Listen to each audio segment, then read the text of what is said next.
Imagine spending $15 billion on one building, on one promise, on one idea so perfect it would erase delays, erase chaos, erase human error. The future of air travel under one roof. And then imagine walking through it after opening day. Polished glass, silent escalators, empty check-in rows, a few flights trickling in, systems blinking yellow. The lights work, the logos shine, but underneath the shine, the machine doesn't hum, it coughs. This is the story of an airport that was built to be a miracle and ended up a mirror. A mirror reflecting how power spends money, how projects get approved, and how failure doesn't come from a single mistake, but from 1,000 small ones that nobody stopped. The pitch was irresistible. A nation at the crossroads of continents wanted a hub to match the map in every politician's head. East meets west, north meets south, cargo meets luxury. 8 runways, 200 gates, smart everything. Architectural renders showed sunlight pouring through a roof the size of a small town.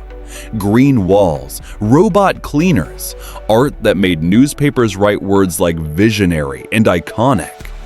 They said it could handle 120 million passengers a year. They said it would pay for itself. They said it would put the country on the map. It already was on the map, but maps are never enough. The first red flag never looks red. It looks like a ribbon-cutting date, a date circled in a campaign calendar, months before engineers say systems will be ready. Procurement accelerates, contracts multiply, subcontracts split like cells under a microscope. A baggage system vendor is chosen for speed, not integration. An IT contractor promises a miracle middleware that will make airlines, security, immigration, retail, and operations talk to each other on day one. The middleware looks great in a slide deck. Slides don't carry bags. Under the concrete, the ground has a memory. Old riverbed, soft soil, subtle subsidence models that recommend deeper piles, longer curing, stricter phasing. But deeper piles are expensive and time is oxygen, so the schedule wins. Later, tiny cracks appear on a taxiway joint, hardly visible, easily sealed. But cracks are not shapes, they are verbs. They keep going. On paper, risk registers exist for everything: wind shear, bird strike corridors, low visibility minima. Someone even models the way fog pools between the terminal and the control tower. But the tender is design-build on a compressed timeline. Design overlaps with construction. Value engineering shaves millimeters from ducts, centimeters from voids, seconds from evacuations. Each decision saves money. Together, they cost a fortune. Let's follow the money. $15 billion is not cash in a suitcase. It's debt, guarantees, public-private partnerships, land grants, tax holidays, inflated land valuations for surrounding aerotropolis zones, and a forest of consultancy invoices.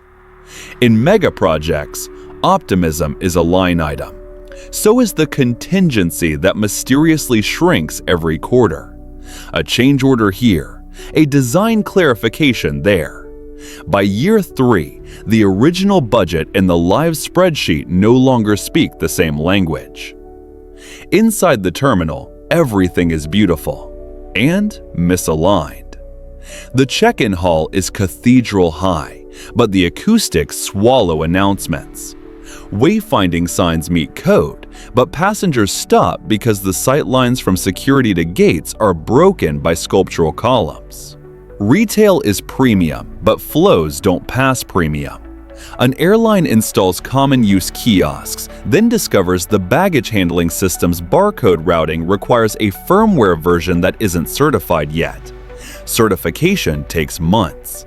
Opening is in weeks. Airports are orchestras where every instrument must play in the same key. Here, the instruments rehearsed in different rooms. The tower's ground radar integrates perfectly with the tower. The stand allocation module integrates perfectly with the vendor's demo database. The fire detection speaks Modbus. The building management speaks BACnet.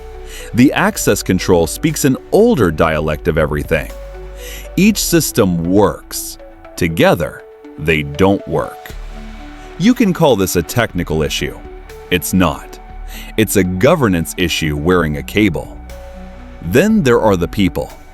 Experienced controllers transferred from the old airport arrive to new procedures written by consultants who have never taxied an aircraft in a crosswind. Cleaning crews trained for 3 shifts are moved to 2 because a spreadsheet assumes robotic floor polishers will cover the difference. They will, once the charging docks are installed in the right closets with the right amperage. They aren't. The dress rehearsal is the day before the inauguration. Volunteers play passengers. They check in. They pass security. They board mock flights. It looks like success because nothing real is at stake. On Inauguration Day, something real is at stake: reputation. And reputation in politics is more valuable than redundancy. Cameras roll, speeches echo, a ribbon falls. The first real wave of departures meets the first real wave of arrivals. The baggage system starts strong. Then a single scanner goes out of calibration and rejects half the trays in its lane. The logic tries to reroute. Downstream conveyors don't have the spare capacity the operator manual said they would have because temporary partitions trimmed a merge point during a last-minute retail change. Bags stall. Airlines call the operations center. Operations escalates. Escalations meet walls built from paperwork and pride. At the gates, the AeroBridge software handshakes with the aircraft, except on stands 12 through 17, where a firmware patch was scheduled for overnight but rescheduled for after the ceremony. Door open, door close, alarm, reset.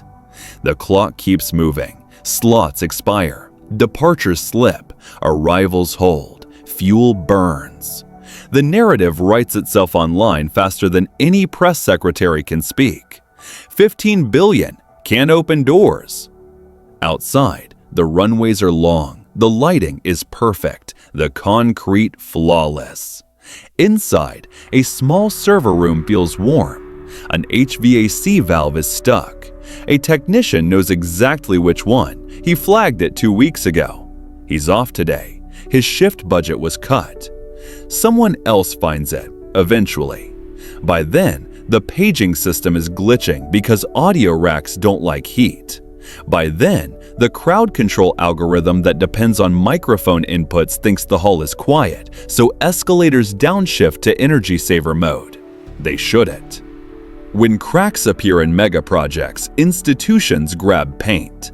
Press releases emphasize record passenger satisfaction based on surveys collected in VIP lounges. Independent audits are announced with strong verbs: comprehensive, transparent. The reports arrive with stronger nouns: executive summary. The appendices, where truth usually hides, are light. A missing interface here, a temporary workaround there, a vendor variance everywhere. Behind the scenes, real professionals try to fix it. Engineers reverse engineer data models so the baggage message broker actually understands that gate B17 moved to B21 when stand availability shifts. Controllers rewrite taxi charts and request new stop bar logic to reduce pushback conflicts and low visibility. IT teams establish a shadow data lake because the official integration bus can't handle peak event streams without dropping messages. None of this makes a headline. All of this makes an airport work. But money has a memory too. Debt service doesn't wait for fixes. Concessions promised footfall. Footfall promised rent. Rent promised repayments. When passenger numbers don't match the model, Leases are renegotiated, penalties deferred, and the Aerotropolis promised outside the fence stalls because lenders now want guarantees that were never offered on the campaign trail. The ghost isn't the terminal. The ghost is the spreadsheet that assumed perfection. Was it corruption? Sometimes. Was it incompetence? Sometimes. Mostly, it was incentives. Incentives to announce early. Incentives to hide delays. Incentives to treat warnings as negativity. Incentives to confuse presence with progress. To point at steel and say success while the software says not yet. Here's the uncomfortable truth Megaproject veterans whisper. Technology almost never fails. Interfaces fail. Interfaces between systems, between contractors, between departments, between power and honesty, between what the schedule needs and what physics allows. Years later, if you visit, you'll see planes, you'll see people. Airports rarely stay broken. Professionals fix things, but the cost of fixing is the invoice nobody reads. Extra diesel for buses because a pier opened late. Extra staff at wayfinding points because sight lines never got corrected. Extra minutes per turn because a gate logic bug remained in the known issues list for far too long. Those minutes add up to months. Those months add up to billions. So what could have prevented it? A governance model where the operator, not the ceremony, owns the schedule.